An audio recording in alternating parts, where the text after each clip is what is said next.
Hello friends, आपके अपने YouTube channel MIM news bulletin में आपका हार्दिक स्वागत है। सातवें चरण की शिक्षक बहाली में माध्यमिक और उच्च माध्यमिक विद्यालयों में बहालियां होनी है, जिसके लिए सरकार को STET अभ्यर्थियों की संख्या काफ़ी ज़्यादा चाहिए। और अब STET आवेदन की अगर बात करेंगे इस वीडियो में कि कौन अब अप्लाई कर सकेंगे, क्योंकि बिहार विद्यालय परीक्षा समिति ने STET विषय में योग्यता में संशोधन किया है। आवेदन की तिथि भी बढ़ाई है। उसके बाद हम देखेंगे कि शिक्षकों की नियुक्ति जो बिहार में होगी वह अब किस माध्यम से की जाएगी। यह भी एक खबर जो है अखबारों ने आज प्रकाशित किया और एक बार फिर से पुष्टि करते हुए इस खबर को छापा है। उसके बाद हम देखेंगे NIOS DLED को भर्ती में शामिल करने पर सुप्रीम कोर्ट ने रोक लगाई है। तो सारी ही अपडेट्स की तरफ चलेंगे। सबसे पहले हम STET के बारे में बात कर लेते हैं। आप लोगों को पता है कि STET में अप्लाई अभी चल रहा है, लेकिन उसकी जो तारीख है आवेदन है वह बढ़ाई गई है तारीख, और लिखा गया है कि वाणिज्य में स्नातकोत्तर छात्र अब भर सकेंगे STET आवेदन। तो वाणिज्य यानी कि कॉमर्स विषय के लिए एक बार फिर से देखिए, जो अभ्यर्थियों को इंतज़ार था कि STET आर्ट्स के लिए अप्लाई कब आएगा, तो अभी STET आर्ट्स के लिए नहीं, एक बार फिर से कॉमर्स के लिए ही तारीख बढ़ाई गई है, लेकिन संशोधन किया गया है विषय में। तो यहाँ पर आप पढ़ सकते हैं, जो विज्ञप्ति जारी हुई है उसमें भी आप डिटेल में देख सकते हैं कि बिहार बोर्ड द्वारा माध्यमिक शिक्षक पात्रता परीक्षा STET 2022 वाणिज्य परीक्षा के विषय और योग्यता में संशोधन एक बार किया गया है।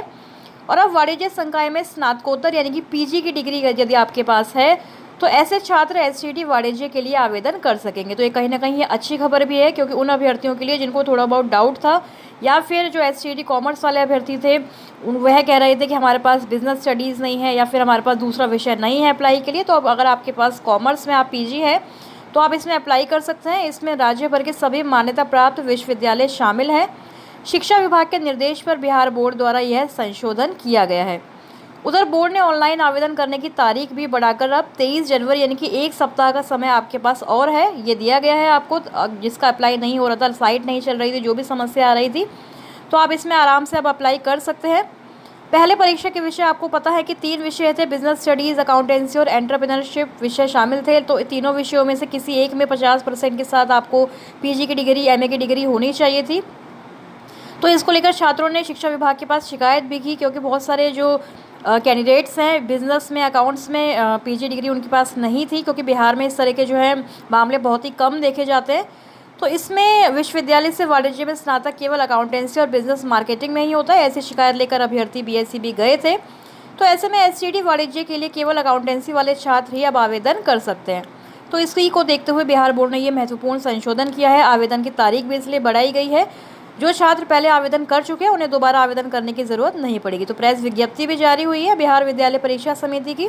तो ये अच्छी खबर भी है कहीं ना कहीं, लेकिन आप लोग देख रहे हैं कि डेट बढ़ाई जा रही है, तिथि विस्तारित की जा रही है, तो उसमें टाइम भी सरकार जो है पूरा ले रही है। उसके बाद अगर STET आर्ट्स और अन्य विषयों के लिए परीक्षा होगी तो अलग से उसके लिए विज्ञप्ति आएगी, उसकी भी डेट्स आएंगी। तो ये कहीं ना कहीं सरकार का पूरा प्लान है कि 2-4 महीने तक केवल अप्लाई ही कराया जाए, उसके बाद फिर एग्ज़ाम लेंगे। और आप लोग जानते हैं कि एग्ज़ाम के बाद क्या क्या चीज़ें होती हैं बिहार में, जिससे कि तारीख पर तारीख जो है बढ़ती जाती है। अब हम चलेंगे शिक्षकों की नियुक्ति कैसे की जाएगी, किस माध्यम से की जाएगी। तो इसके लिए इस खबर को आपको पढ़ना होगा, जहां लिखा है कि हर जिले में 3 बेहतर स्कूलों का चयन होगा और एक बनेगा मॉडल। कल हमने आपको अपनी वीडियो में बताया था कि सिमुलतला विद्यालय की तर्ज पर जो है हर जिले में आवासीय जो है स्कूल की स्थापना की जानी है। तो इसी खबर में यदि आप अंदर देखेंगे तो यहाँ पर लिखा गया है कि शिक्षकों की नियुक्ति बिहार लोक सेवा आयोग के माध्यम से अब की जाएगी, यानी कि BPSC के माध्यम से की जाएगी। इसके लिए राज्य के प्रत्येक जिले में भौतिक बुनियादी ढांचे और इसकी प्रक्रिया को संपादित करने की तैयारी कर ली गई है। इन स्कूलों में शिक्षकों की नियुक्ति बिहार लोक सेवा आयोग के माध्यम से ही की जाएगी। सूत्रों के अनुसार AN सिन्हा इंस्टीट्यूट द्वारा विस्तृत विवरण सौंपे जाने के मामले में आगे की प्रक्रिया शुरू होगी।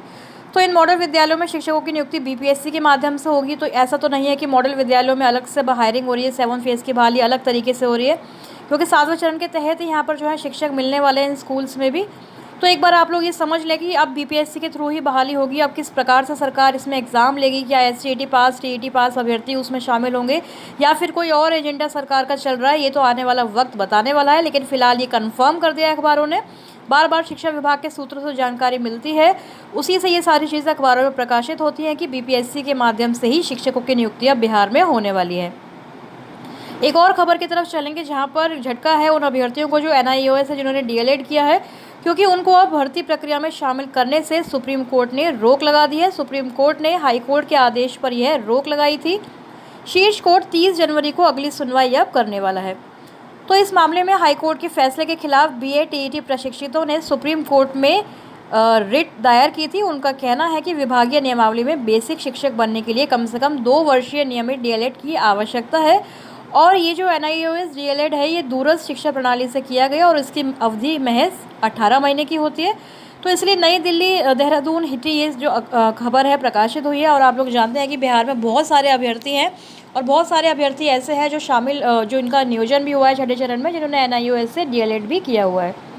तो ये आदेश कहीं ना कहीं अब लागू होगा आगे राज्यों पर भी, ये देखने वाली बात होगी। सुप्रीम कोर्ट का ये आदेश है। तो ये सारी खबरें थी आज की 7th फेज से, सारी ही जुड़ी हुई खबरें हैं क्योंकि SCET अभ्यर्थी आप लोग जानते हैं कि शामिल होंगे आगे 7वें चरण की बहाली में या फिर नहीं। वैसे तो शामिल होंगे ही क्योंकि ये अभी परीक्षा होगी, उसके बाद कहीं ना कहीं फिर ये रिज़ल्ट आएगा और तभी 7वें चरण की बहाली सरकार करने वाली है। इसीलिए आनंद फानन में ये SCET कॉमर्स का जो है एग्ज़ाम का सारा जो ये प्रोसीजर है किया जा रहा है। इसके बाद SCET आर्ट्स के लिए, अन्य विषयों के लिए यदि परीक्षा नहीं होती है तो अभ्यर्थियों में काफ़ी ज़्यादा आक्रोश और रोष उत्पन्न होगा, जिससे आंदोलन और कोर्ट केसेस की स्थितियाँ बनेंगी।